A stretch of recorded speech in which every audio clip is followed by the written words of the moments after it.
The roads are about to get busier across the state as kids start back to school. But some might not realize that there's a reason that schools that operate on a traditional calendar, roughly 9 months on, 3 months off, all wait till the end of August to open. There's actually a law about this, a law that some school districts have decided to defy. Terry Stoops is the Vice President for Research. He's also the Director of Education Studies for the John Locke Foundation. He's been following this very, very closely and joins us now to talk about the new school year. Terry, welcome back. Thank you. What is the law about when schools can open? Well, the law for schools is that they may not open before the Monday closest to August 26th. And this has been something that's been implemented in North Carolina for some time, that there has been start date and end date that has been dictated by the state legislature. We're one of just a few states that has such a rigid calendar law. And so the fact that there are some school districts that are now taking measures to try to skirt that law isn't surprising at all.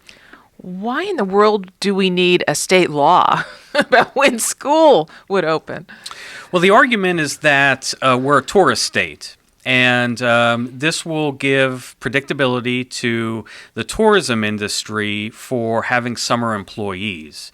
If school starts, in their mind, if school starts too early, then there will be some issues with them being able to obtain the labor necessary to work in the tourist industry in the summer. So they are the main opponents to any changes in the calendar law.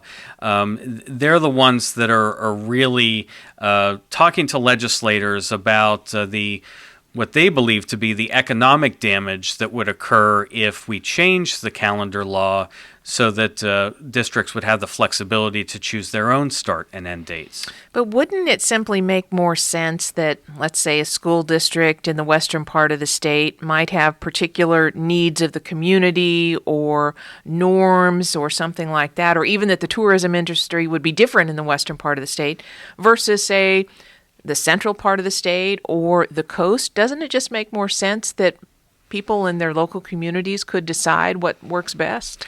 Yeah, that's what I have been talking about for many years, and the members of a organization called Local. And this organization is made up of, get this, the John Locke Foundation, the North Carolina Association of Educators, as well as some other groups who all believe in calendar flexibility. Now, we all approach it for different reasons. Some of the groups on the left are concerned about summer learning loss. They think that if there was a calendar that constricted the summer months that students are off, then it'll address summer learning loss. For me, it's all about freedom and flexibility for locals. You have, as you said, districts in the western part of the state that receive tremendous amounts of snow and would like to have more days built into their calendar to deal with those issues. And you have needs in the central part of the state and the eastern part of the state that vary as well. Certainly, there is nothing that would prevent those counties in the eastern part of the state of adopting sort of the calendar that we have right now, if we gave them the flexibility to do so, to help out the tourism industry. There would be no restrictions that I would believe should be put into place for these school districts to decide when school starts and when school ends.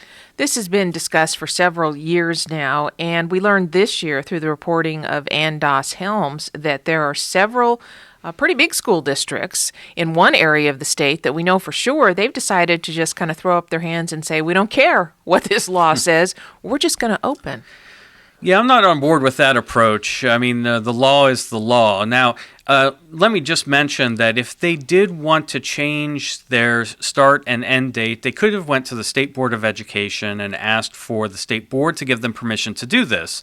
The state board gives permission to Wake County, for example, for their year-round calendar, and gives permission to other schools, especially those that are aligned with the community colleges, permission to change their schedule in order to open early, so that the students who take classes both in the district and the community college have a similar schedule that they can follow. Unfortunately, I don't think the best way to do it is just to ignore the law and to not go to the state board and get permission. The law is annoying. I think that there is a tremendous amount of support for giving local flexibility for the school calendar, but that doesn't mean that the law should just be ignored. I think that probably the best way to do this is to go to the lawmakers, specifically in the Senate, and show them just how much of a desire there is across the state to make this change.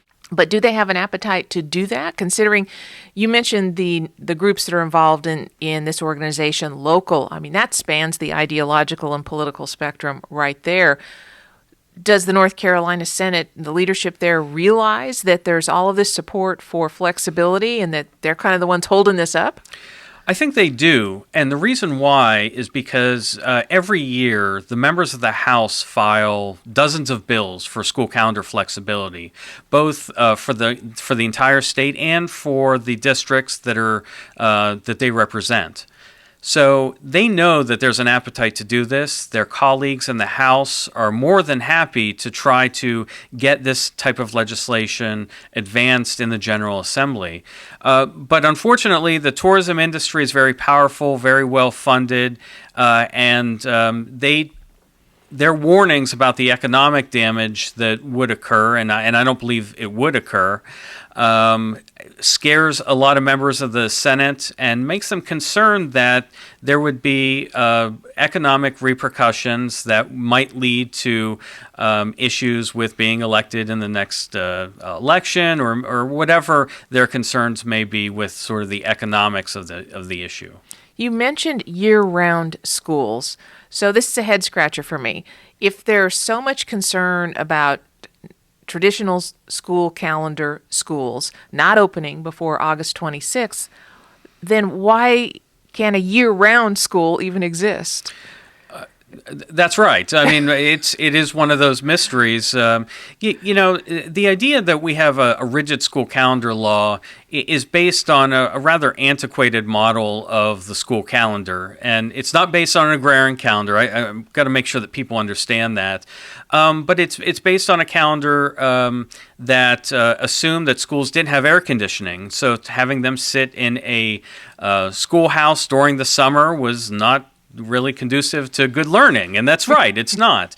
But we don't live in that world anymore, and every school has air conditioning, so it doesn't make sense that we would not have school or not allow districts to start school in those summer months just because we want to stick to this sort of antiquated calendar. But giving districts the flexibility to create the kind of calendar that will help students learn, because in the end, this is all about student learning, or it should be all about student learning.